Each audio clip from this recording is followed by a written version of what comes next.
Here today, gone tomorrow. Once upon a time, these were state-of-the-art devices for recording pictures and sound. Now, they're history. And so are many of the archives and much of the culture they were supposed to save. Our cover story is reported by David Pogue of the New York Times.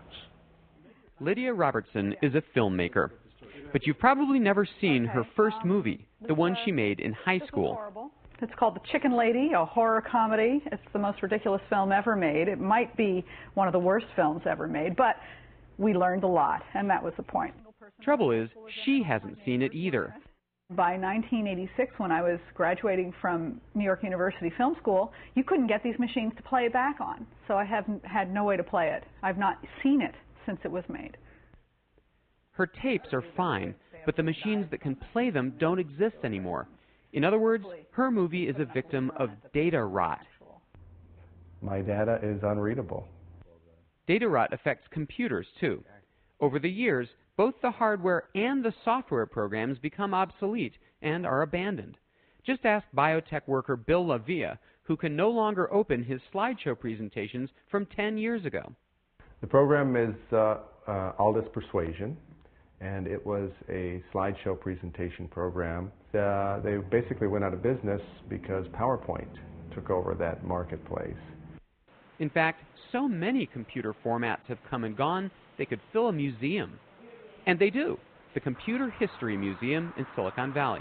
There's a Pez museum, a Barbie museum, a mustard museum. Why wouldn't you preserve the computer, which is maybe the most influential piece of technology in the last 100 years? Dag Spicer is the museum's senior curator. This is the world's first hard disk, invented in 1956 in San Jose. It weighs 1,000 pounds and holds 5 megabytes. Oh my gosh. Now this iPod, the hard drive in it is about this big, and it holds 10,000 songs. How many songs would an iPod with this in it hold? Well, this would hold one song. And it would be a real pain to carry around. Yeah, you need big batteries. At a computer museum, you can't miss the point that sooner or later, every recording format eventually gets left in the dust. In fact, these days, new formats are coming faster and faster, and each one expires faster than what came before it. There's a consensus of that as the ability to store more and more data, the data itself has become less and less reliable. Don Menerick is an archivist at the New York Public Library. He's been working on preserving some historic 1968 audio interviews with rock stars. Some of the people on them are Eric Clapton, Jimi Hendrix, Frank Zappa, the Jefferson Airplane, the Grateful Dead, Phil Everly. It's really all over the place. The Beach Boys are a creative act, and that's not because you're here, you understand? That's a creative act. It's some kind of new thing that happened on this coast, out here.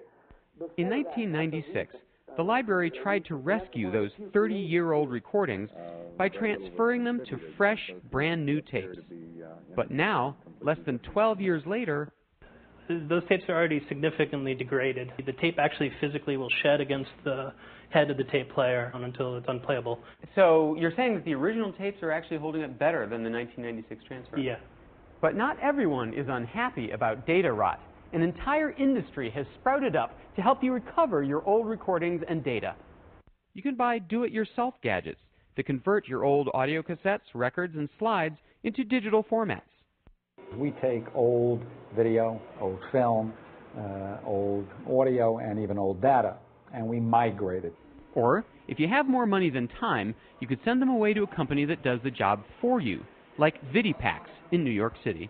Sam Verga is the director of marketing. We restore, and then we make something else out of it. And in today's world, most of that means a digital product. From CBS News headquarters in New York, Walter Cronkite. Hey, Walter Cronkite, dude, CBS News. Yes, a very old version, too.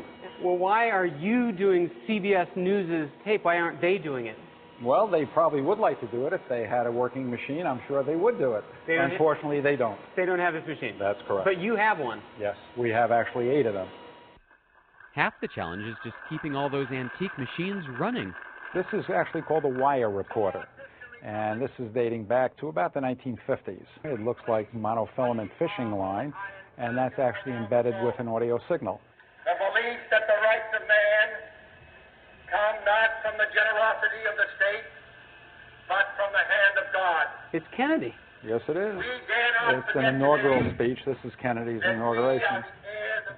So are you telling me you actually get customers now and then sending you spools of wire and saying that turning this into a CD? Absolutely. Of course, if you're worried about your old recordings, look at the bright side. Some people have much bigger collections to worry about, like the Library of Congress. 56 million manuscripts, the world's largest collection of movies and recorded sound, 6 million maps, 1.5 million rare books. Laura Campbell is the Chief Information Officer for the Library of Congress. Since the early 90s, she's overseen a multi-million-dollar effort to digitize the library's most precious holdings, both to preserve them and to make them available to the public on the internet. Really what we're trying to do is to save our collective memory, to be able to pass on the human record of our time.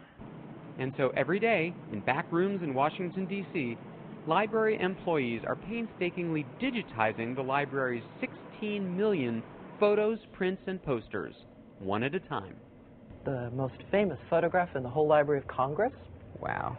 She's called Migrant Mother. I've seen this.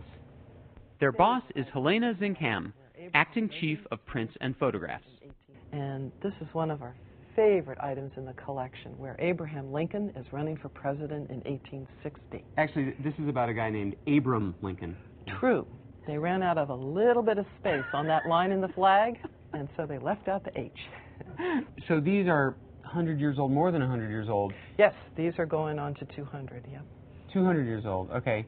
And how are you choosing an electronic format that you can guarantee will still be viewable 200 years from now?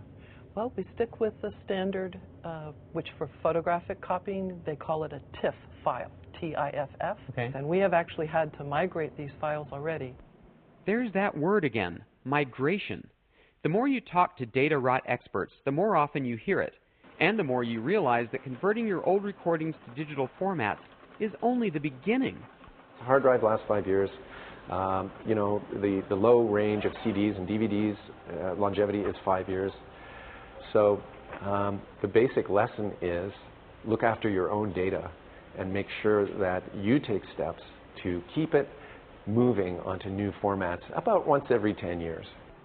In the digital age, migration is the only chance we have of preserving our recordings and our files. But you can do it. Just follow these 3 easy steps. You convert whatever you can afford to digital. Store your tapes and films in a cool, dry place. And above all, remain vigilant. As you now know, every 10 years or so, you're going to have to transfer your important memories to whatever format is current at the time. Because there never has been, and there never will be, a recording format that lasts forever.